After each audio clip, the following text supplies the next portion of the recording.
حضرت ابو ہریرہ رضی اللہ تعالی عنہ سے ایک معروف روایت ہے، اور یہ اسلام کی حقیقی شکل ہمارے سامنے لاتی ہے کہ اسلام کی حقیقی صورت کیا ہے۔ مسلمان کسے کہتے ہیں؟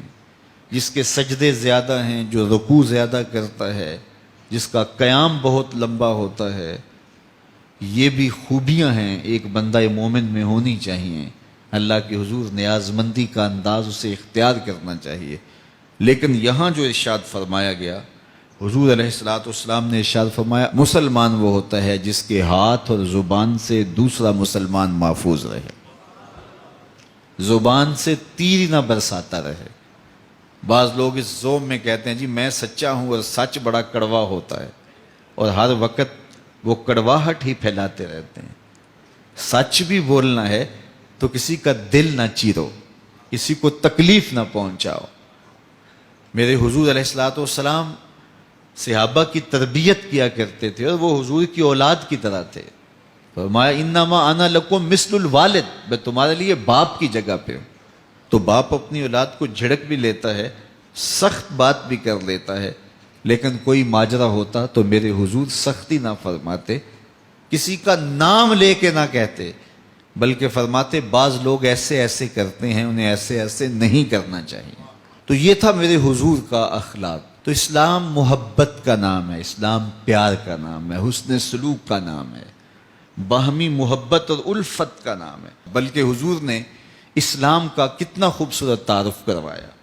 آج دہشت گردی کے نام سے اور کس کس ناموں سے اسلام کو مطعون کیا جاتا ہے، جبکہ اسلام تو وہ امن کا دین ہے، وہ محبتوں کا دین ہے کہ فرمایا والمومن من امنہ الناس علی دمائہم و اموالہم۔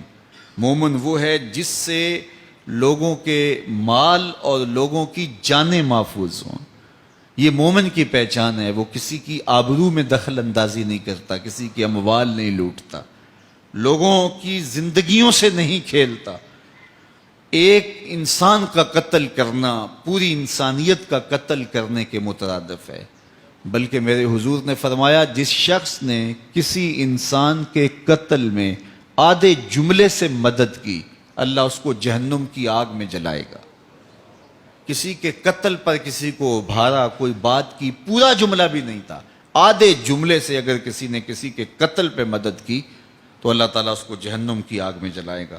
اب دیکھیے ام المومنین سیدہ عائشہ رضی اللہ تعالی عنہا سے اسلام کی ایک صورت اور اسلام کا ایک رنگ۔ فرمایا وہ شخص مومن نہیں ہے، یعنی کامل مومن نہیں ہے، جو خود تو پیٹ بھر کے کھاتا ہے اور سو جاتا ہے، اور اس کا ہمسایہ بھوکا رہا۔ اگر ہمسایہ بھوکا رہا اور وہ خود پیٹ بھر کے کھا کے سو گیا تو میرے حضور فرماتے ہیں اس کا ایمان کامل ہی نہیں ہے۔ تو مومن کی ذمہ داری ہے کہ وہ اپنے اطراف پہ نظر رکھے۔ ہمارا اسلام ہمیں یہ سکھاتا ہے اپنے ماتحتوں کی ضروریات کو سمجھیں، اپنے ہمسایوں اور اپنے رشتہ داروں، اپنے اقربا اور اپنے عزیزوں کی ضروریات کو سمجھیں، اور جو بس میں ہو وہ پورا کرنے کی کوشش کرے۔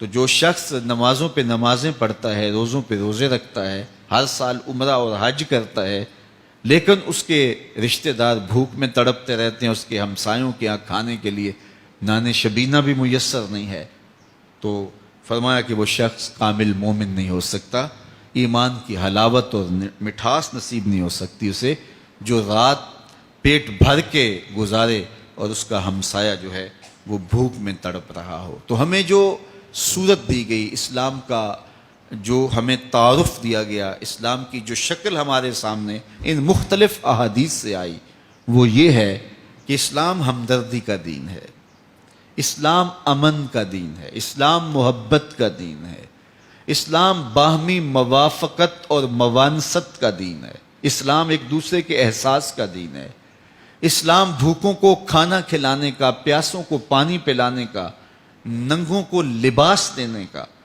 اور پریشان حالوں کے دکھوں میں ان کی مدد کرنے کا دین ہے۔ اسلام ہمیں سکھاتا ہے کہ اپنے اطراف پہ نظر رکھو، نگاہ رکھو، اور ہمیں ہر خوشی کے موقع پر غرباء کو اپنے ساتھ شامل کرنے کی تلقین کی گئی ہے۔ اللہ تعالیٰ جل شانہ میں اسلام کی حقیقی تعلیمات سے مالا مال کرے، اور ہمیں امن، محبت، عدل عہد کی پاسداری، وعدوں کی پابندی، سچائی کے دامن کو تھامنا، جو صفات ہیں مسلم کی، وہ ساری کی ساری ہماری روحوں میں اتار دے اور ہمارے من میں چراغاں کر دے۔